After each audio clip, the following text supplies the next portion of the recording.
Boa noite, é um prazer estar participando aqui dessa transmissão do Viradão Antipetroleiro. Meu nome é Elisa da Solera, eu sou diretora do documentário Quem Sarauía Presente. E hoje é um dia especial, hoje é um dia triste, mas ao mesmo tempo de luta. Hoje marca 24 anos do assassinato do Ken Saro-Wiwa e de mais 8 ativistas ogones que foram condenados à morte por enforcamento junto com ele, por se levantarem contra a exploração de petróleo na região do delta do Níger, né? Então eu quero agradecer a oportunidade de poder falar sobre o Ken Saro-Wiwa e mais uma vez aqui na Semana Sem Petróleo. O ano passado, em 2018, foi o lançamento desse meu documentário no YouTube. O filme ele foi lançado em 2017, participou de alguns festivais internacionais e aí em 2018, em novembro, teve o lançamento durante a Semana Sem Petróleo no Espírito Santo. Então, para mim é uma honra poder participar novamente e dessa vez poder falar um pouquinho sobre a minha pesquisa e da importância desse momento, né, para nós aqui no Brasil, de estar refletindo sobre a exploração do petróleo, sobre a petrodependência. Os colegas que falaram antes de mim falaram tão bem, né, pesquisadores muito sérios, né, e pessoal que está realmente acompanhando quem está na linha de frente, os atingidos, né? Isso é muito importante. Bom, então antes de entrar um pouco na história do Ken Saro-Wiwa, eu queria falar da minha motivação da pesquisa, que é uma coisa que muita gente me pergunta, por que eu fui estudar o Ken Saro-Wiwa. Então, minha formação em geografia, sempre me interessei sobre questões geopolíticas e também sobre a climatologia, também essa questão da exploração dos recursos naturais sempre me chamou muito a atenção. No mestrado, eu havia estudado coletivos de artistas e relação arte-ativismo, né, nas periferias urbanas. E em 2013, aí não tinha rolado a Lava Jato, nada disso, e eu via que inclusive setores da esquerda viam o pré-sal realmente como a salvação do Brasil, né? Então, a partir do pré-sal a gente vai ter acesso a mais educação, cultura, e aquilo me assustava, né? Porque eu vi né, o risco que se tem na exploração do pré-sal, né? Assim, um negócio altamente perigoso, né? De que, enfim, a exploração do petróleo na contramão, a gente está falando de mudanças climáticas, sabe, de uma outra coisa, e aí você apostar as fichas agora na exploração de petróleo, né? É só olhar a história moderna do petróleo, a história das guerras, da destruição, dos assassinatos dos ativistas, né? Então aquilo me chamava a atenção, fui procurar artistas, né, coletivos que estivessem falando sobre isso e encontrei mais no campo da militância, né, os movimentos sociais, os movimentos atingidos pela indústria do petróleo, mas não coletivos de artistas. E aí nessa busca eu encontrei, na verdade, o coletivo Platform em Londres, que é um grupo de artistas, pesquisadores, educadores que trabalham com a temática dos combustíveis fósseis desde 95, né? E é bem interessante o processo do Platform, porque ele é um coletivo que surgiu em 83 e que estava muito preocupado com questões locais, a questão da água, eles sempre tiveram essa preocupação ambiental. Mas em 95, dois acontecimentos marcaram profundamente a história do grupo, né? Um foi o assassinato, né, em 10 de novembro, né, que é a data de hoje, de 95, o assassinato dos 9 ogones, né, dentre eles o escritor Ken Saro-Wiwa, e também o destino do Brent Spar, que era um reservatório da Shell, que estava em desuso no Mar do Norte e que a Shell resolveu, como que ela ia descartar aquele reservatório, ela resolveu que ia afundar no fundo do mar e conseguiu lá com o governo uma licença ambiental para afundar. E isso causou todo um rebuliço na Europa, protestos e boicote a Shell, como assim, né? E aí o pessoal de Londres, lá do Platform, começaram a perceber isso, assim, sabe? Essas inter-relações, né?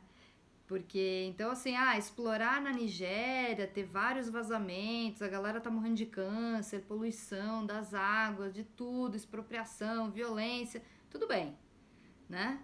Mas aqui no Mar do Norte vão afundar, né? Esse reservatório, lixo assim, aqui no nosso quintal, né?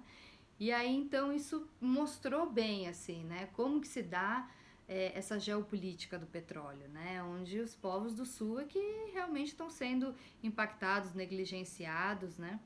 E aí então o Platform ele resolve de 95 ele faz um compromisso, o grupo, de falar, não, nos próximos 10 anos a gente só vai estudar petróleo.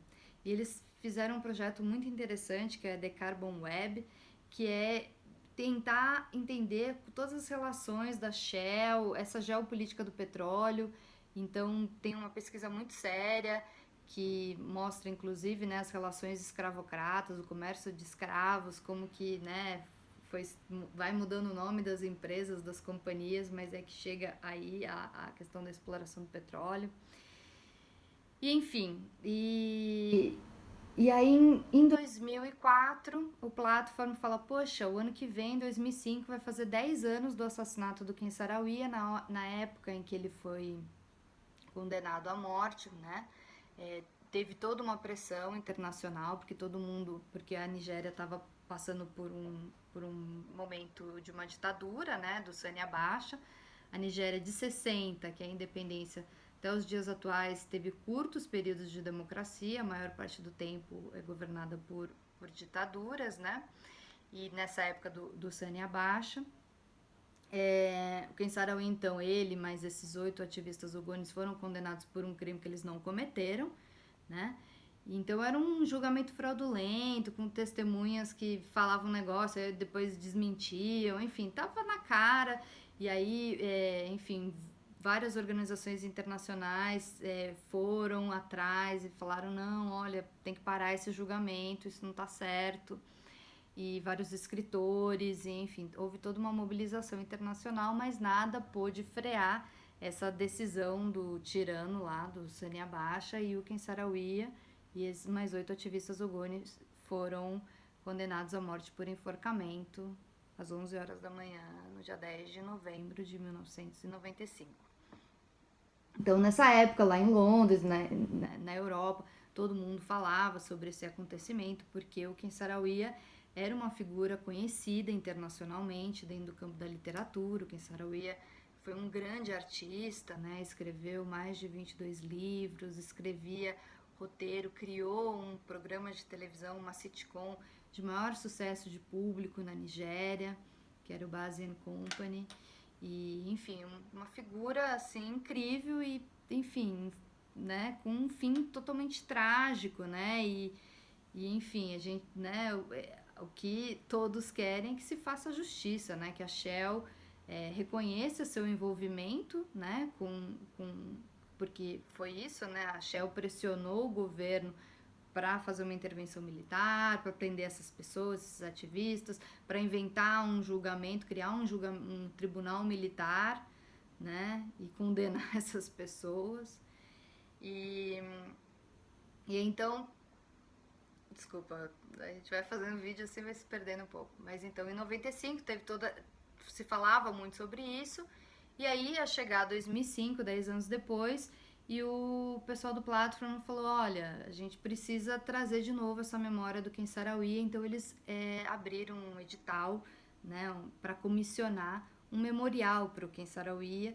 E esse memorial tinha que ser algo dinâmico, vivo, né? Eles chamavam de Living Memorial, né? Um memorial vivo, porque eles não queriam uma estátua do Ken Saro-Wiwa numa praça de Londres, né? Eles queriam algo que pudesse fomentar atividades artísticas, culturais, que falasse sobre racismo ambiental, falasse sobre justiça, reparação, indústria do petróleo, né? Então, foi aí que o memorial The Battle Bus, que é uma escultura de 3 toneladas no formato de um ônibus, feito pela artista nigeriana Sokari Douglas Kemp, foi escolhido.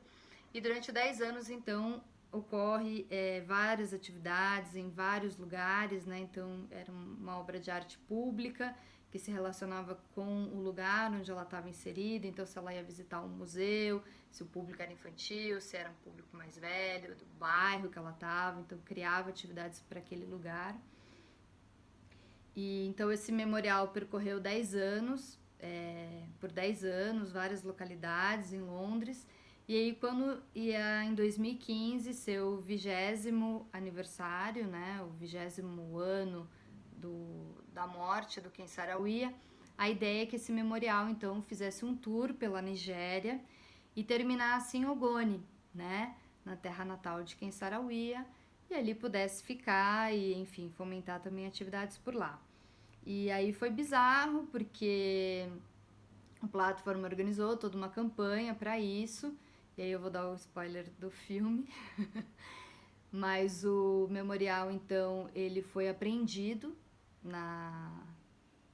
no porto de Lagos, quando ele chegou lá, pelo seu valor político, né? O governo nigeriano, numa democracia, né?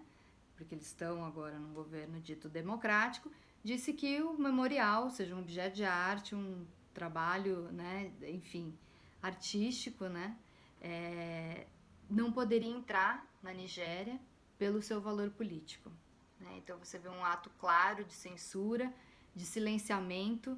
Então, mais uma vez, tentaram silenciar as ideias do Ken Saro-Wiwa, né? Que eram ideias o quê? De manifestação pacífica, né? De mostrar os danos causados pela indústria do petróleo. A Shell chega em Ogoni em 58, nessa época o Ken Saro-Wiwa tem 17 anos, ele já começa a escrever cartas aos jornais, isso até que fomentou o gosto dele e o interesse dele em estudar literatura e escrever e falar sobre as condições do povo Ogoni. E toda essa história, né, do Ken Saro-Wiwa, né, até a própria morte dele hoje, faz parte, né, dessa história dos Ogonis, né, nessa luta que eles têm até hoje, que permanece, hoje principalmente liderado pelas mulheres, né, por justiça. Né? Então, o que o povo Ogoni quer é que a Shell reconheça seu envolvimento na morte das pessoas, né, dos 9 Ogonis e de todos os outros que também enfim, são extremamente prejudicados. Na época da ocupação militar em Ogoni, mais de 2.000 pessoas morreram. Então, são danos irreparáveis, né? E hoje em dia... então, voltando um pouquinho do que eu estava falando do Ken Saro-Wiwa, então ele começa com esse ativismo dele, escrevendo para jornais, passa então boa parte da vida dele produzindo literatura e arte que faz uma sátira da sociedade nigeriana, né, dessa coisa da corrupção, de ganhar dinheiro fácil, porque nos anos 70 a Nigéria tem um boom econômico por causa do petróleo. E aí, quando chega no final dos anos 80, vai tendo vários vazamentos lá em Ogoni e a coisa vai ficando muito insustentável. Os jovens que podem migram, né? Então, geralmente quem fica em Ogoni são as mulheres, são as pessoas mais velhas, são as crianças, né? Pessoas que não têm acesso à água encanada, não têm acesso à energia elétrica, que têm a sua terra contaminada. E a gente sabe que o povo Ogoni, assim como outros grupos étnicos, são povos que têm uma relação com o território que é totalmente diferente da nossa, no Ocidente, assim, né? Eles têm uma relação, né, sagrada com o território. Então, a perda de um rio, a morte de um rio é a morte deles, né? Porque eles não veem a terra separada do povo, né? Por isso que o território deles era Ogoni, povo Ogoni, território Ogoni. E os ingleses que vão lá e falam Ogoniland, né? O Ken Saro-Wiwa se recusava a falar Ogoniland, né? É Ogoni, né? Porque terra e povo, desculpa, não é o mesmo nome para duas coisas, é uma unidade, né? Então, quando você tem essas pessoas expropriadas do seu território, suas terras contaminadas, isso daí é a morte do povo Ogoni, literalmente. Né? E aí, então, no final dos anos 80, o Kim Sarawiya faz algumas viagens internacionais, e aí numa delas ele vai para os Estados Unidos, conhece o movimento que está falando sobre racismo ambiental, sobre o movimento de justiça ambiental, e ele leva esse conceito de racismo ambiental para a Nigéria, começa a usar nos seus textos, né? E aí chega uma hora que o Ken Saro-wiwa fala, não, só a minha arte não tá dando conta, se nada for feito, o povo Ogoni vai desaparecer, porque tá todo mundo morrendo, tá todo mundo sumindo, né? E porque já estava mais de 30 anos a Shell lá, devastando. E aí então ele resolve organizar, junto com o movimento das mulheres, dos estudantes, dos trabalhadores, professores, igrejas, o MOSOP, que é o grande guarda-chuva de várias organizações, que é o movimento pela sobrevivência do povo Ogoni. Esse movimento então faz uma carta, que é a Carta de Direitos do Povo Ogoni, que é lançada junto com o movimento nos anos 90, onde faz uma série de reivindicações para o Estado nigeriano, falando, olha, vocês querem explorar petróleo aqui? Então a gente vai ter que sentar, vai ter que ser dentro das nossas condições, tem que ter reparação, tem que ter isso, tem que ter aquilo. Enfim, coisa que o Estado nigeriano estava, né, nem aí para eles, porque para eles na Nigéria rola um etnocentrismo, entendeu? Então o grupo étnico que está no poder, né, tá se lixando para as minorias, né? Eles têm um preconceito muito grande, né? E enfim, né? Não era o interesse deles. Então eles não deram a mínima bola para essa carta. Isso em 90, em 91 tem um adendo da carta, 92 também, em 93 eles organizam o Ogoni Day, que é no 4 de janeiro de 93, 300 mil pessoas foram para as ruas protestar contra a Shell. É o maior evento histórico, né, que se tem conhecimento, né, contra a indústria do petróleo. E aí isso daí, claro, né, chamou atenção e, enfim, depois disso houve um golpe, mais um golpe militar na Nigéria, dessa vez o Sani Abacha, que hoje é considerado um dos piores ditadores que a Nigéria já teve. E aí, dali pra frente foi só casca grossa mesmo.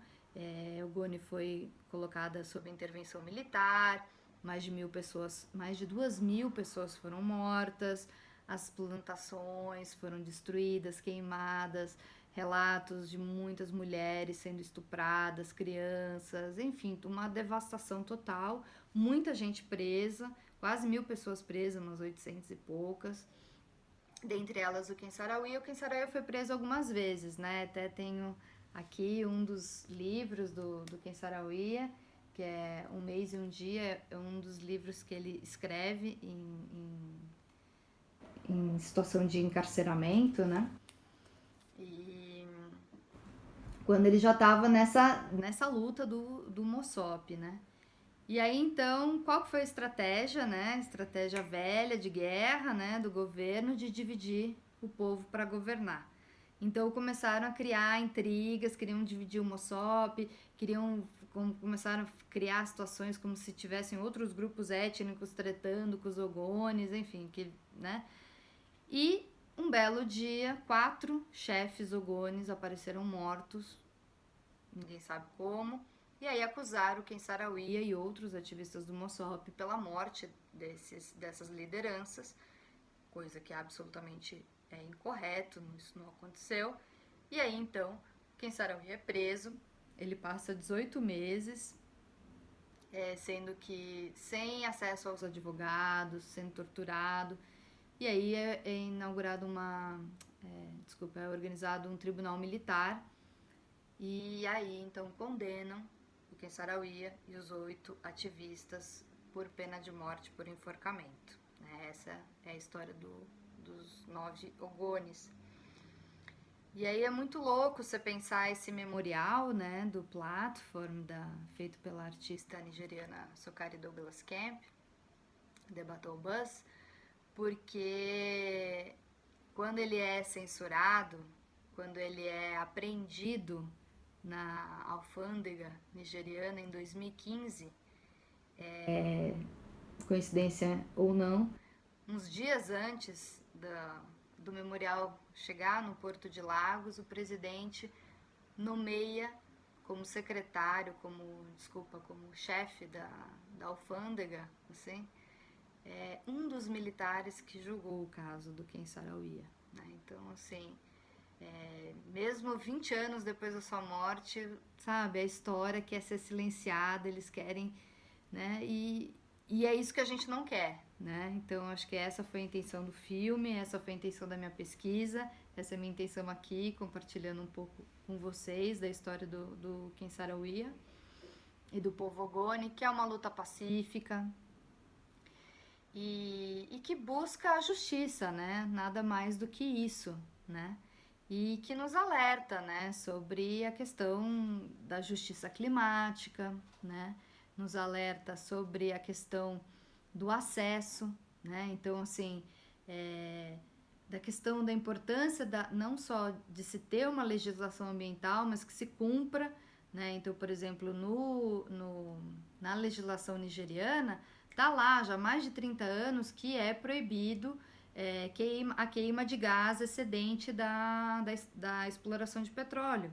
E até hoje se queima gás, tipo, né? Além de ser um negócio devastador, né, para a atmosfera, né, com questão do buraco, da camada de ozônio, do aquecimento global, o povo de Ogoni não tem acesso à energia. Então, tipo assim, é uma energia que é jogada fora, que poderia... Então, assim, é bizarro, entendeu? Então, ninguém paga essas multas, sabe? Então, assim, é uma briga muito grande, é uma briga de gigantes, né? Você está falando da indústria petrolífera. Mas o quanto que é importante, né? O quanto que foi importante para o mundo a história do Ken Saro-Wiwa, né? E o Sani Abacha, muito perverso, né? Ele pediu que filmassem o enforcamento do Ken Saro-Wiwa.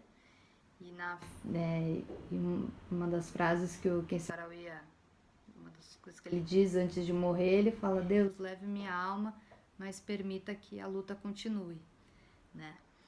Então, um cara que lutou até o fim, e aí eu acho que é essa a importância do Mossop continuar presente, e da gente poder falar do Ken Saro-Wiwa, falar da luta do povo Ogoni, e da importância também internacional, porque o Ken Saro-Wiwa, como era uma minoria étnica que estava vendo que a opressão, o colonialismo vinha, né, do Estado e de uma empresa multinacional, então, né, onde que ele foi buscar ajuda? Ele foi buscar ajuda internacionalmente, né?